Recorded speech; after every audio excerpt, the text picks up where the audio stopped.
So right now, I want to talk about becoming a victim. I'm not a victim, but becoming addicted to something, and how long that takes, and how long before a person realizes they are kind of training themselves in that.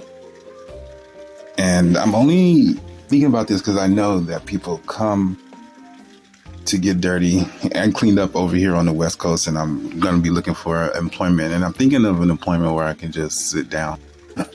For the most of the time, I used to not be able to sit down in front of the computer all day, but I'm thinking about it now. If I can get a job that I can just sit down in front of the computer, I'm going to buy my own cushion, and I will be the best desk employee there is at the company. But I was just thinking about that. Recovery is a big job here because people come here to have fun and get high, and then they leave messed up, or maybe they go to rehab and then leave. I'm just thinking about how long it takes for them to get to that point. And I was also thinking about how good it feels and how relaxed, and in a way, you're not having a great time, but you're not having a bad time on both stages of those things, just those two, getting dirty and then cleaning up. Think about it. And the times most people, they're in a nice place when they start getting high or start doing drugs, and I'm just going to use the phrase start getting dirty and living life in that type of way. They still have money usually, or someone that is giving it to them still has money, and they're probably in a good place or a comfortable place at least. I mean, I know meth people that come from bad neighborhoods or trailer parks, they don't ever get a higher place of living because they can't see it in their mind. But usually cocaine, marijuana people, they still fight for a nice place to live or have a nice life. I've noticed in California, people will just come here because getting dirty, you kind of have a comfortable style. And when you clean up, you kind of have a comfortable style, because if you can afford a beach or look up and get a beach program, think about it. Now, yeah, I was involved in smart recovery, and I know about smart recovery, and I still have the hat. And I still wear that hat, not because of smart recovery, but because the bill is still hard and the cotton stays soft, even though I wash it in the washer without the former, the hat stabilizer. I still think that method probably would still work on people, but I just wear the hat because it goes with most of the things I wear and it's comfortable. And I know sobriety is what they say, or what they want to give the impression when people come to clean up, but really when they want control of it. They want control of it. Once I notice as somebody and they got it on their red in their face, and I want to say it, but I just leave the thing so they can, see that. I never direct anyone to keep a habit, but I can tell on their face when they're just looking to be able to control it for some times. And honestly, I'm open to that approach as long as they, get better. I just don't say it out loud. Well, when I was working in that, but I didn't say it out loud with them. As long as they come to me clean and they stay clean while we're working together to get them wherever they got to go. I'm not going to say, I can tell you're just here to clean up for a little while so you can get a place. I'll just keep on going with the program, like whatever.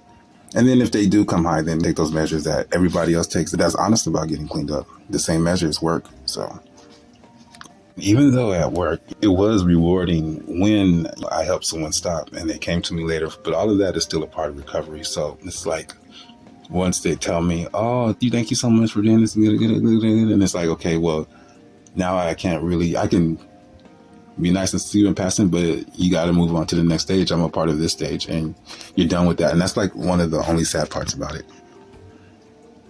And I was just looking the other day, and California Prime Recovery is like the most mentioned recovery center ever.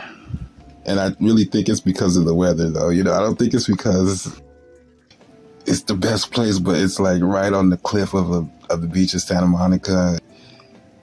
Why would you get high if you could sit out there all day and just eat and chill out and go to sleep and exercise? Why? I mean, that is getting high, right?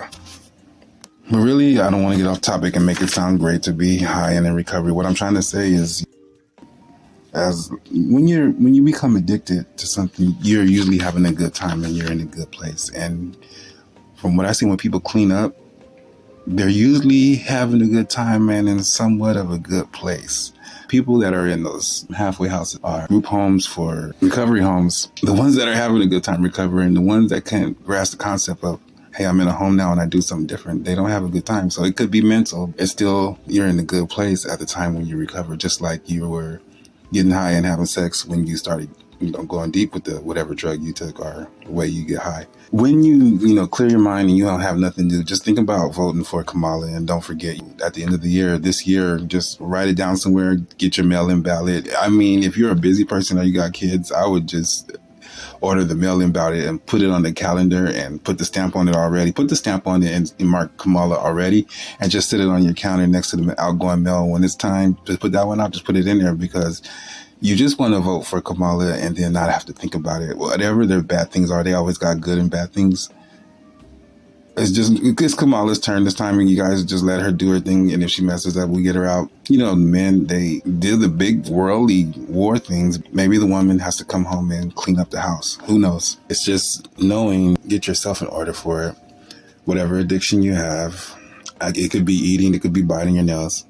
Just finding the time to be comfortable, because, you're just trying to feel normal, and they're just trying to feel normal. If you don't do any drugs, you just know that whatever they do, they use that to make them feel normal.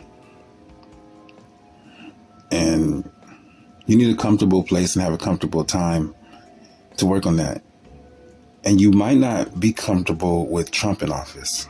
You might start using another addiction, and when you have a lot of time on your hands and 4 years to develop it, if the wrong person is always doing stuff you don't like, and you got to see them and hear about everything they want every day, then that could develop even worse. So if you didn't like Trump and you had Trump in office, I'm pretty sure it would be harder, and you would need more help with your addiction to develop a way off of it.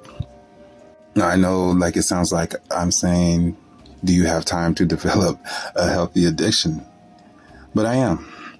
An addiction to the things that are healthy for you. Do you have time to develop the healthy addictions, right? If Kamala was in office and you were relaxed, you would have time. You would have time to develop those healthy addictions, like always cleaning something at a certain time before someone comes and they're going to use it, or the doctor's appointment before the big game, or whatever. Vote for Kamala, and I'll talk to you guys later. You can like the video. Thanks for listening to me if you listened, and I'm going to do another video about voting. I'm not sure. Have a good one.